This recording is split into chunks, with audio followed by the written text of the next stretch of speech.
Quand j'ai eu Justine lors de cet appel découverte, je ne pensais pas qu'une simple question allait lui faire comprendre pourquoi elle se sentait perdue. Elle s'est simplement rendue compte qu'elle avait tout misé sur un de ses rôles, un seul, et que ce dernier allait disparaître d'ici quelques mois. Je vais te raconter cet appel en détail d'ici 1 minute. La vie ressemble à un jeu. Plus on avance, plus on endosse des rôles différents. Malheureusement, quelquefois, toutes ces casquettes et leurs responsabilités peuvent rentrer en conflit. Si jamais tu les oublies au fond d'un tiroir, tu ne sais pas forcément les retrouver. Ou alors, quand tu te mets à les chercher, il est déjà trop tard. Dans cet épisode, avec l'aide de Justine, je vais t'expliquer pourquoi il est important d'avoir connaissance de tes différents rôles et de jongler avec chacun d'entre eux pour que ta vie soit riche, épanouie et équilibrée. Salut à toi, tu es sur Dépasse-toi et je suis Sylvain Viens. Tous les mardis dès 7h, je te proposerai des idées pour comprendre ton fonctionnement, améliorer tes relations, trouver de la motivation ou encore développer ta confiance en toi. Et tout ça pour t'aider à créer une vie riche, épanouie et pleine de sens. Si tu ne veux rien louper et profiter de tout ce que j'ai à t'offrir, je t'invite à t'abonner à la newsletter sur mon site, sylvainviens.com. Avant de commencer, je voulais remercier Nels M pour son avis 5 étoiles qu'il a intitulé « Toujours un moment de douce réflexion ». Voici un extrait de son avis. C'est toujours agréable d'écouter Sylvain. Ses réflexions, ses conseils, sa vision des choses sont précieux et éclairants. Comme il aime à le dire, Sylvain est un vrai gentil. Je vous invite à écouter son podcast.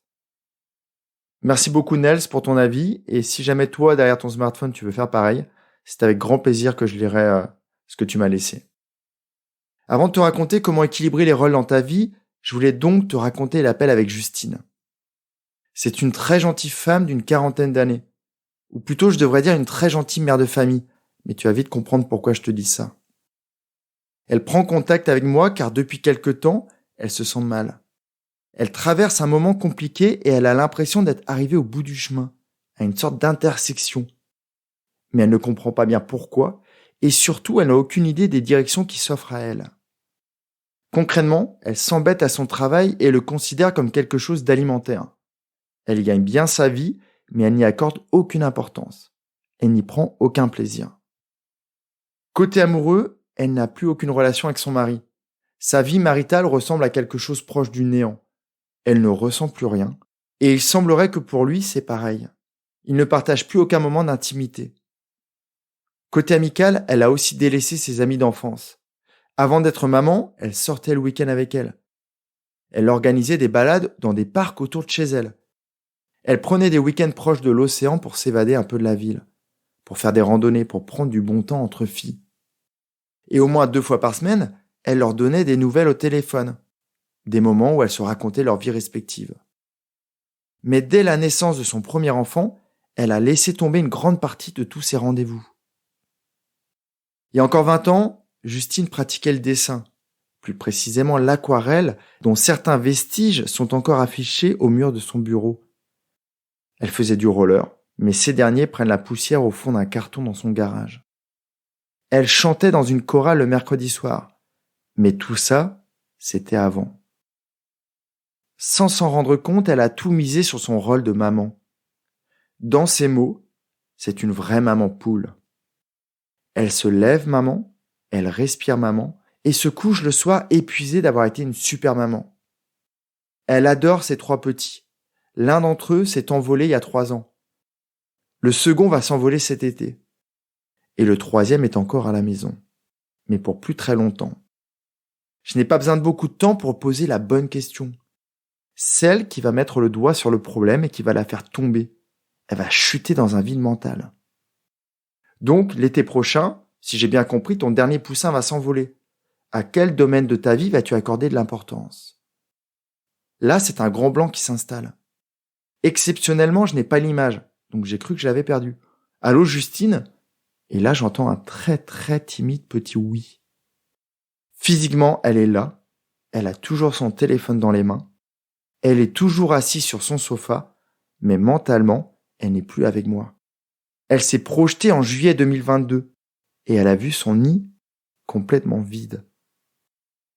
En l'espace d'un quart de seconde, elle s'est rendue compte que d'ici 1 an, elle ne serait plus une maman poule. Alors la question qui a dû la percuter. Que vais-je faire de mes journées et de mes week-ends. Concrètement, cette question l'a fait tomber dans un puits sans fond et elle a compris pourquoi elle se sentait si mal. À la fin de l'épisode, je te donnerai les questions que je vais proposer. A contrario, certaines personnes ont conscience de tout ça et savent qu'à travers les âges, à travers les différentes périodes de leur vie, il est important d'équilibrer ces rôles. Il n'y a pas de recette miracle. Peut-être qu'entre 25 et 35 ans, tu as peut-être privilégié le travail et les amis, sans oublier ta famille et tes propres besoins. Entre 35 et 50 ans, tu as peut-être privilégié la famille et le travail, mais sans oublier le reste, et ainsi de suite. Quand tu prends conscience de ça, tu ne risques pas d'avoir de trous dans la raquette. Toutes tes périodes de la vie vont être équilibrées. Ça te permet aussi de traverser plus sereinement les tempêtes de la vie, les séparations, les pertes d'emploi, les envols de tes enfants. Tu as compris le thème de l'épisode, mais laisse-moi encore t'éclaircir les choses. Certaines personnes misent tout sur une de leurs casquettes. Les unes sur le travail. Elles y passent des heures, ne coupent jamais, bossent le week-end, accordent toute leur énergie à leur manager plutôt qu'à leur conjoint, en oublient quelquefois même leurs enfants. Et quand tu les questionnes sur qui elles sont, elles te répondent « Je suis mon poste ». Mais le jour où elles tombent au chômage, le jour où elles arrivent au moment de la retraite, ou le jour où elles se font mettre au placard, elles dépérissent.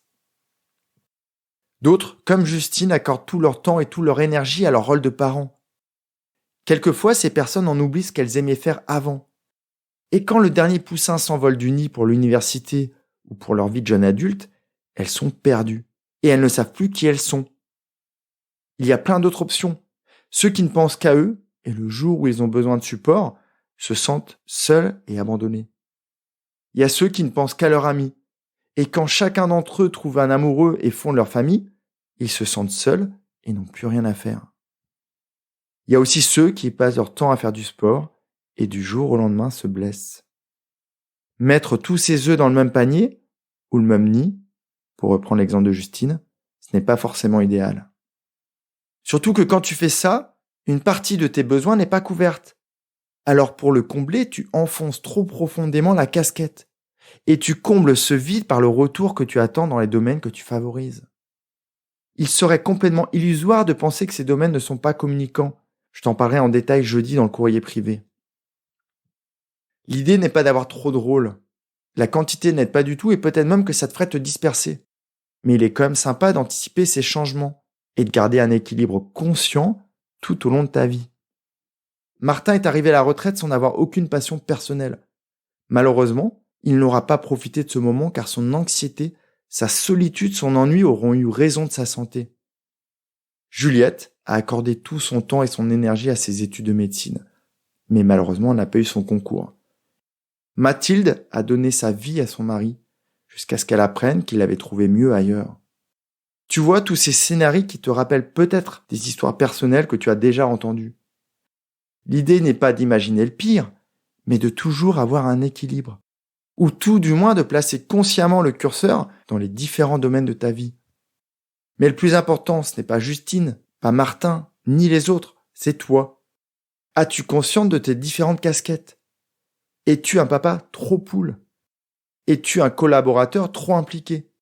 Comment réussis-tu à équilibrer tes différents rôles ? Je peux te proposer quelques questions.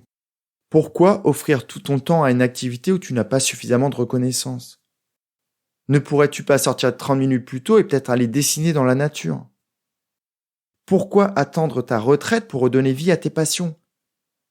Pourquoi t'oublier pour répondre aux attentes de tes parents, alors que tu as tant de belles choses à réaliser ? Pourquoi attendre que tes enfants s'envolent pour recréer du lien avec tes amis ? Pourquoi attendre que ton conjoint te quitte pour lui proposer des week-ends romantiques ?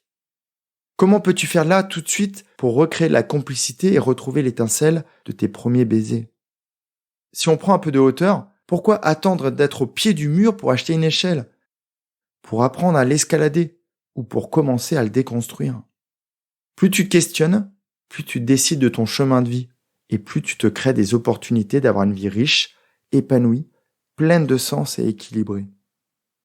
J'allais oublier de te reparler de Justine. Simplement, je lui ai demandé de réfléchir à comment elle pourrait, de son côté, sur l'année qui arrive, redonner de la place à ses autres rôles. Son rôle d'amie, son rôle de collaborateur, son rôle de conjoint. En séance, on aurait pu aller plus loin, mais Justine ne devait pas être prête à ces changements et à toutes ces questions perturbantes. Pourtant, ces questions sont tellement indispensables pour être heureux tout au long de sa vie. Et là, tu peux te dire, ok Sylvain, mais que me proposes-tu de faire pour équilibrer tout ça? Je dis dans le courrier privé, au-delà de te faire voyager, je te proposerai plusieurs questions qui te permettront de savoir où tu en es, mais surtout de savoir où tu veux aller, car c'est là le principal. En attendant, tu m'écoutes en courant, allongé sur ton canapé, peut-être dans les transports. Je te souhaite une magnifique journée équilibrée. Prends vraiment bien soin de toi et à jeudi. Bye bye. Si cet épisode t'a appris quelque chose, n'hésite pas à en parler autour de toi.